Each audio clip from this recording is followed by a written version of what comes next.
Kolkata rape case murder case में supreme court में आज सुनवाई होनी है। सीबीआई ने सुप्रीम कोर्ट में स्टेटस रिपोर्ट सौंपी है। बंगाल सरकार ने अस्पताल में तोड़फोड़ की रिपोर्ट सौंपी है और पूर्व प्रिंसिपल संदीप घोष से आज भी सीबीआई की पूछताछ जारी है। इसी के साथ बढ़ते हैं अगली खबर की तरफ, जो कि मुंबई से है, जहां की बदलापुर मामले में बॉम्बे हाईकोर्ट में अहम सुनवाई हो रही है। बता दें, अदालत ने मामले का स्वतः संज्ञान लिया है और एसआईटी ने पीड़ित परिजनों का बयान भी दर्ज किया है। वहीं 2 बच्चियों के साथ यौन उत्पीड़न का मामला है यहां पर, और बदलापुर कांड पर सियासत भी शुरू हो चुकी है। तो चलिए आपको बता दें, एमवीए ने 24 अगस्त को महाराष्ट्र बंद भी बुलाया है। तो 24 अगस्त को महाराष्ट्र बंद रहेगा। और इसके साथ अब छत्रपति संभाजी नगर से खबर आ रही है, जहां की न्याय के लिए सड़क पर उतरा सकल हिंदू समाज। कड़ी सजा की मांग को लेकर आक्रोश मोर्चा निकाला गया और आरोपी जिहादियों पर कड़ी कार्रवाई की मांग हो रही है। जिहादी से प्रताड़ित होकर नाबालिग ने आत्महत्या की थी। वहीं कासिम युवती पर प्रेम संबंध बनाने का दबाव बना रहा था। और अगली खबर जो है वो मध्य प्रदेश से आपको बताते हैं, जहां के छतरपुर में जिहादियों की भीड़ का हमला हुआ है। जिहादियों ने पुलिस पर पथराव किया है। वहीं एडिशनल एसपी सहित 2 अधिकारी भी घायल हो गए। 700 जिहादियों ने उपद्रव किया है। छतरपुर में कर्फ्यू जैसे हालात हैं और छावनी में तब्दील होती दिखाई दे रही है। तो चलिए इसी के साथ अब दिल्ली से खबर आ रही है, जहां की राजधानी दिल्ली में नहीं थम रहा है लव जिहाद का मामला। जहां बता दें कि जिहादी ने हिंदू लड़की को शिकार बनाया, प्रेम जाल में फंसाया, शादी का झांसा भी दिया, उसके बाद धर्म परिवर्तन करने का दबाव बनाया। तो ये खबर हमने आपको बताई और अब सभी खबरों पर हमारे साथ संवाददाता भी जुड़ेंगे। और देखिए, अभी सबसे पहली खबर हम कोलकाता से लेते हैं। कोलकाता रेप मर्डर केस मामले पर हमारे साथ न्यूज रूम से संगीता झा जुड़ चुकी हैं। संगीता जी, जानना चाहेंगे कि आज क्या कुछ अपडेट है इस मामले पर। सुप्रीम कोर्ट में आज सुनवाई होनी है। इसी के साथ सीबीआई जो है उसने रिपोर्ट भी सौंपा है। वहीं बंगाल सरकार जो है उससे भी रिपोर्ट मांगी गई थी और वो भी रिपोर्ट सौंपने वाली है। क्या कुछ अपडेट है इसको लेकर?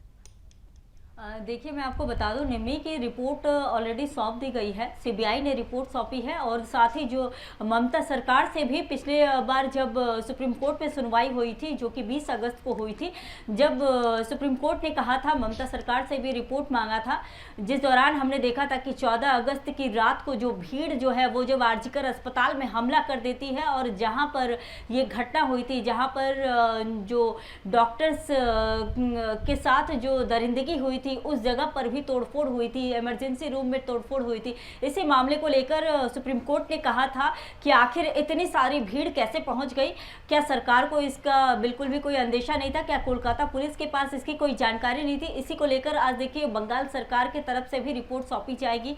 सीबीआई ने भी रिपोर्ट सौंप दी है।